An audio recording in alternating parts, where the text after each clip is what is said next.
Hi, this week we're going to be looking at the latter half of James chapter 2 during our worship time this week. And, you know, this is a fairly common, familiar passage to most people that are familiar with the Bible, and that is about the idea of faith and works.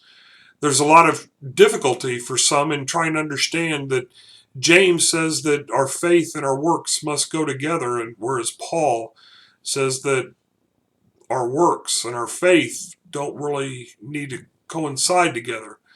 At least that's the perception. The reality is that both men agree that faith and works are a part of salvation. It's just that when Paul is talking about it in various writings, he's saying that works do not lead to salvation, but works can be the result of salvation. He says that in Ephesians 2:10. He says that in Philippians 2, where we are to work out our salvation. James is specifically talking to a group of people that need to work because of their salvation to show their faith.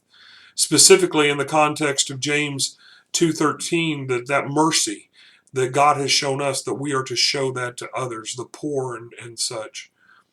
So the question we have to ask ourselves then is our faith useful?